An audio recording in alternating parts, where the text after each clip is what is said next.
Welcome back, everyone.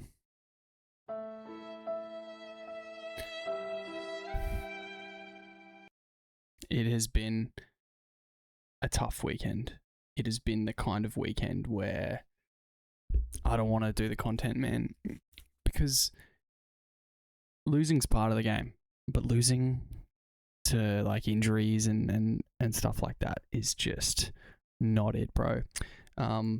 Tough one for me. Was on bye in one league, and in my main league I lost in the the winners upper bracket, so I've dropped down to the lower bracket where I have a brutal weekend ahead versing James Tedesco and Sam Walker against the Tigers, who, as you all know, are absolutely cooked. So yeah, I'm cooked, but I'm here to do these positional matchups for you guys, and we'll touch on a couple of waivers, but not many waivers tonight because, you know, there's going to be many names in your comps and your leagues who are going to be available that are better than in other leagues. Like, it's not so much in theory, it's more based on who was dropped at the weekend's games and stuff rather than purely who's available waivers. Having said that, we will touch on a few names. I'm just not going to go overboard on it. Just making sure I got the team list up. Just try and do a pretty quick video this week because, yeah, it's all systems go in finals and that. And yeah, I'll just jump over to the matchups. I'm not going to muck around with, you know, if you want to see accuracy and stuff, I'll post that later in the week. If you want to see the accountability post, it's on socials. Let's just talk pure matchups. First off, Ponga, Billy Smith, as you'd expect, Rob Toia for the Roosters. Herbie, kind of classic. Didn't deliver last week, though, which was really surprising. Dom Young didn't either, but he's still there. Nicho Hynes didn't either, but he's still there. Terrell was decent. Blayke Brailey didn't. He's still there against the Titans. Hamish Stewart did, and he's been awesome. Olakau'atu was fine, but not amazing. And Ryan Couchman, fine, but not amazing from memory. Fa'alongo, despite it being Panthers, is in the top there. And then Edwards against the Storm. So a lot of crossover there. A lot of Panthers guys, not really in the top tier, which makes sense.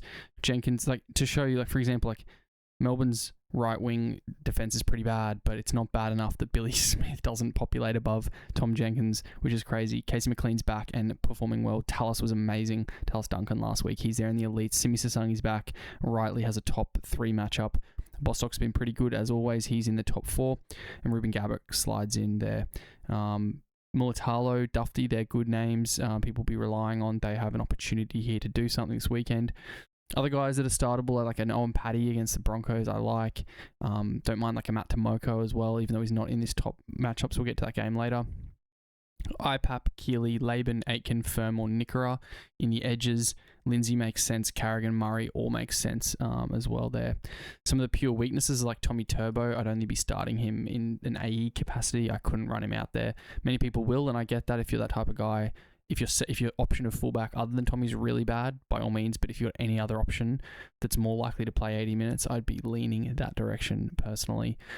The pedigree of Billy Smith against the weakness of the West brings him up here. Camperera. That's huge for Casey. Really a good matchup for him in return.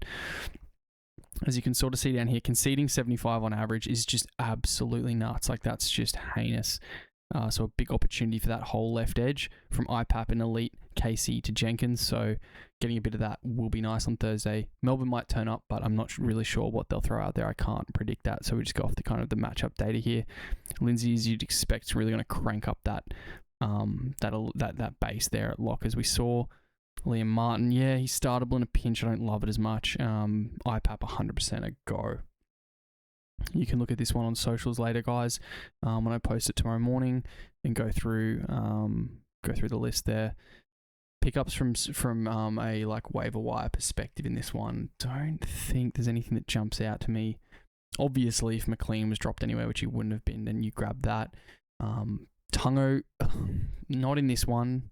The matchup isn't there, but you could probably do worse. I just don't like playing someone I don't know about their form or their performance so early in the round, so I'd be looking elsewhere. But in a deep league, after 60 last week, was it 60 last week or the week before? I don't know, but that's okay. But that matchup's pretty tough. On the other hand, like Nick Meaney, who's got to defend Casey McLean, actually has an attacking matchup, which is quite interesting. Would you start Harry Grant? Look, yeah, I think just given the dearth of options or the lack of options in hooker, you can start him. In one league, I'm lucky enough I can get a look at him, so we might do that. Just coming off a hammy, yeah, there's always a risk there, but and the team, but yeah, there's not people aren't going to have that much better options. This isn't Hayden Watson in the halves. It's actually Toia and Munster, so I've just got to update my little thingo there, so ignore that. Tough matchup for them, but I think Munster will step up and that he'll actually be fine. So Munster owners will be feeling good about that. Could get ugly for the Broncos here. Away in Papali'i's final home game, I believe, Josh Papali'i. So I'm expecting a murder, just an absolute murder. I think Strange, Ethan Sanders, and KO Weeks on the front foot is going to be impossible to stop. I'm expecting massive score from Sasangi running it. Whoever's out there on the left in the next one, I double check. It's Dean Mariner. He can't handle Sasangi, dude. Yeah, I'm versing Sasangi in both matches. How am I versing Sam Walker and Simi Sasangi in both finals elimination game? I can't believe it. So I'm just going to get cooked. It's going to be 120 for Sasangi. Great. Love it. So just brutal stuff. On Paddy, as I said, don't mind a start. A little bit of opportunity. Nothing crazy, conceding not much, but he's just performing quite well. You can 100% start Matty Nicholson. The score there isn't great, but the conceding's massive, and I'm firing up Matty Nicholson if I've got him anywhere. I think he played 80 on the weekend. Could repeat that. I think Joe Roddy played through the middle, which is great for him, even though it's Adam Marriott starting there. No issues there. And then you know what you're doing with your Broncos. Ricky Carrigan, startable. There's not much else I'd be wanting to start in this at all. I'll just avoid him 100%. Dolphins, again, another slaughter on the cards here for a Queensland team, but in the reverse where the Dolphins could absolutely massacre the Eels. I do hope the footy's quite expansive. I'm relying on Mitch Moses somewhere, but it's just crazy matchups here for your Dolphins outside backs. So that's lovely that I'm playing all of them too somehow. So this Sasangi owner, Sam Walker, has bloody all these Dolphins. So I'm cooked everywhere, bro, on a matchups. Just bad luck, Chuck, man. I can't believe it. And they've got it in the forwards pack. It's all over. It's everywhere. Talon De Silva, I'd ride the hot hand despite the tough matchup. But yeah, you could definitely sit him. That pack should be nice and tight around the middle, not letting him do too much. But yeah, he could. Jack Williams has been amazing lately. You can start him in this. You can even start Kalyn Ponga. I don't love all that, but in deep leagues and normal standard leagues, they're probably going to have to be played, and you can. I just more the back line. I just don't know what we're going to get. I'm starting Moses. I'm okay with that. He ran the ball a bit on the weekend. Hopefully he can bring that and play a bit of carefree footy, so I'm okay there. Newcastle, Manly, waivers in that really quickly. Just Talon De Silva if you're needy in fullback, in hooker. You're not doing much. Max Platt's own, Tom Gilbert may be startable, but I don't like it. Yeah, there's just not much in that one for me. Apatwaddle, he's an interesting player, but it's not in halfback eligible. I'm not interested. This is another potential slaughter on paper. The Knights are just humming. Ponga, you gotta love him as where is he? Potential captaincy in this, just Manly. But they do have Tommy back. They could lift. I just don't see it. Clayton Fa'alolo in the halves is intriguing from a watch perspective, but yeah, not sure what he's going to throw out there. It's not Francis anymore. It's actually Frizzell. Francis is dealing with HIA impacts. So yeah, not sure what the deal is there. Haumole has the gun on his performance, not on the conceding. So you wouldn't really want to captain him, but he can sort of rise to the occasion. Just be leaning away from it more than anything there. Garrick has a real opportunity, but again, on the whole script of it, I'd be looking elsewhere if I could, but in a 4-seated, I'd be probably just play him and hope for the best. With someone like Garrick, Cooler, I'm okay to start him in this. It's not great, but it's not dire straits. It's a neutral matchup. We've seen much worse. With Tommy back, if he stays fit on the field in the game, then that's great for Lehigh, in my opinion, too. But leaning elsewhere, but not completely. The Knights aren't impenetrable by any means, so you can rely on some of these guys if you have to. You just don't want to go nuts on VCs and stuff. And for the Knights, it's just, you know who you're playing. It's cash money. Is best named? Yeah, he is. So that's massive. So yeah, I'm playing Marzu, obviously elsewhere. So I'm getting cooked again with Bradman Best there. Man, how am I playing Sasangi, Walker, Teddy, Marzu? Bro, you can't make it up. Just gutted, dude. Just, as you can tell, I'm just in the dumps, man. I hate it. I hate it when it wasn't planned for either. Like if someone had traded for like these guys and got like this sort of stuff, then I'd be like, cool, you worked for it. But if it's just like the luck of the draw where they've just landed in the matchups, I'm like, dude, that sucks. This one as well, I'm leaning way away from the Warriors here. I think the forward pack's okay, but I'm expecting a slowdown. The Rabbitohs have been decent, and they got, you know, they might get Latrell back. Ben Trebojevic is back. I don't really want to start him, but he's like a waiverable guy in deep leagues as a 2RF potentially, so I just wanted to call that out. Tyson Frizzell does he play 80? I don't love it even. I don't really know what the deal is with Tyson Frizzell. I don't think he's doing any waivers or anything there, guys, on that one. Making sure I don't forget anyone. Fletcher Hunt. Yeah, I'd prefer to look elsewhere, but you can in that previous game. In this one, what was I checking? Yeah, Latrell's there in the 22. I don't think he plays, dude, just yet. But I don't mind. This will be an interesting game. I don't really know what to do here. Tane Tuapiki, just looking at his stats earlier because I need to consider if he's interesting to me in one of my comps. Dude, he's not the best. Of course, he could score 100, but I don't really see it. He doesn't really participate in what is key for them in their attack. They're kind of very balanced. He's not that great of a ball player or a creator. He's also a little bit injury prone. He cops a lot of head knocks. He cops a lot of hits. I think you could do better. The matchup's not there, and his profile isn't ideal. However, as always, a fullback in CT dub is useful, and there's going to be people like Reece Walsh owners who need a fullback, and you could do worse than Tane Tuapiki, so to speak. So I don't mind him, but just temper your expectations, I think. Leka is definitely a start. Ali Leao has the data, but he doesn't seem to really do a lot with it, so I think you could do better. Dallin has a favourable matchup, which is always handy, but just the conceding's not great, and he needs to do a crazy line break try to score a 57. It kind of hurts. Campbell Graham, on the other hand, has an opportunity. You know, they're great at scoring down their wings, so Campbell Graham, not a bad start at home, being the key for owners. Got through last week after an injury cloud, so I think he's probably good to go. Yeah, don't mind that. Aitken and Fafita, yeah, in depending on what you need. Fafita I like regardless. I think he's not necessarily matchup proof, but I just like it. What I don't love as much is he really benefited off Ashton Ward passing him the ball. Not Ashton Ward's not there, and I think he did score on last week. So, but I think it was off a kick. So yeah, not sure his ceiling. David Fafita in this one against. He's running at Kurt Capewell. It's not bad, but yeah, he's CHT Kurt Capewell, not bad. Yeah, to Leka. Yeah. I don't know, Dave Fafita. I wouldn't be putting too much eggs in that basket, but I think he'll be totally fine. A favourable top 7 matchups, great. Aitken, great opportunity for Aitken. Whether he does anything with it, who knows? But playing outside Cody Walker could be nice for him. Probably ends up benefiting Campbell Graham more than Tallis Duncan more than anything, who has an elite matchup, and of course. Playing him again. Sasangi, Tallis Duncan. You can't even.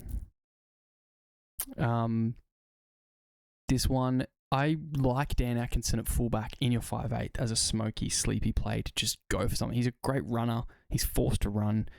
The team they're playing is tough, and a void is usually a big signal to get off, but the conceding is not nothing. 66, so I don't mind Dan Atkinson. I don't think he does a lot in attack, but just if you're just like, I would just want a 55, 50, maybe 65, 70 out of my 5'8", I think you can have a gamble on Dan Atkinson. You know, I don't say that very often around gambling on players like the unknowns, but I really don't mind the run game there.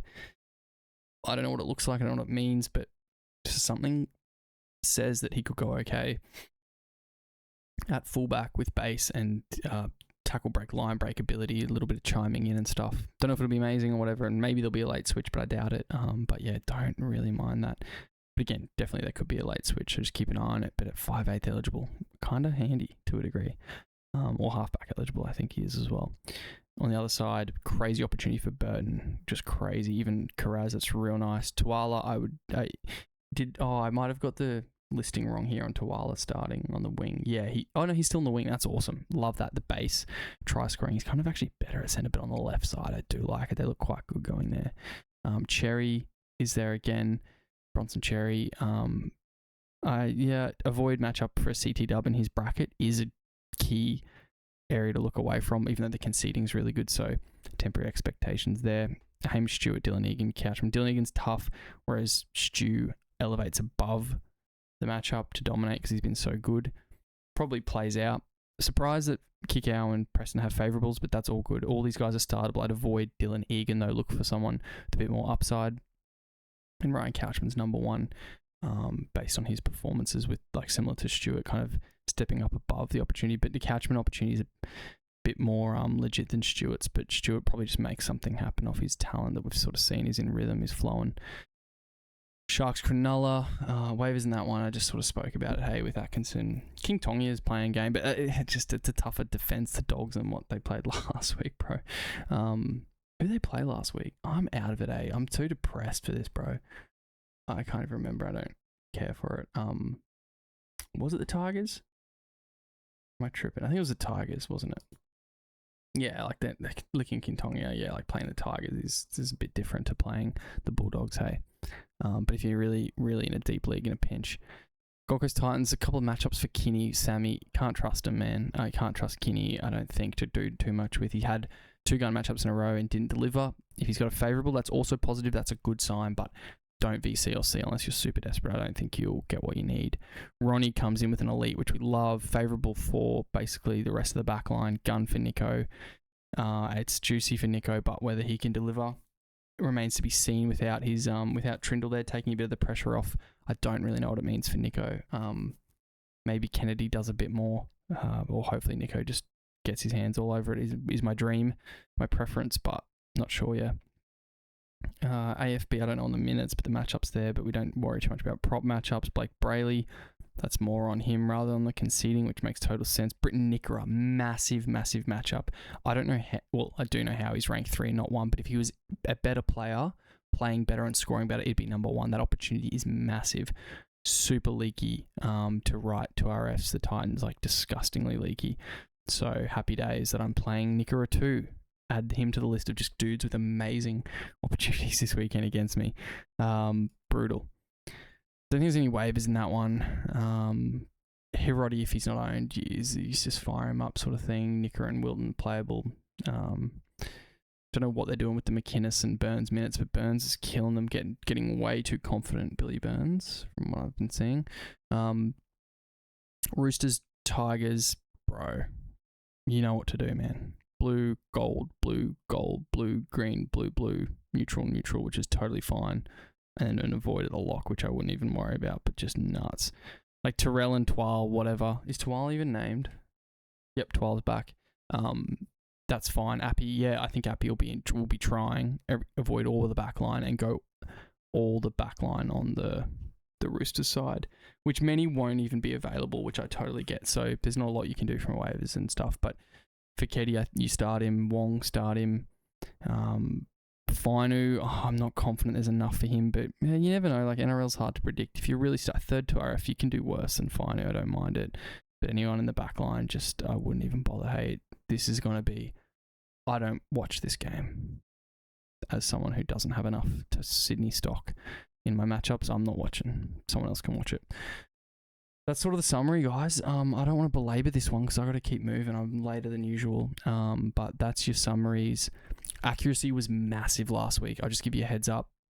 The model bounced way back. We saw guns mix, but then in the elites, I believe like the rank 2 and 3s just dominated and there was a few misses. I could be wrong. It might be these all weren't amazing, but then all the like favorables and like avoids were spot on, which is really cool because sometimes it's not that easy as you'd think to predict an avoid.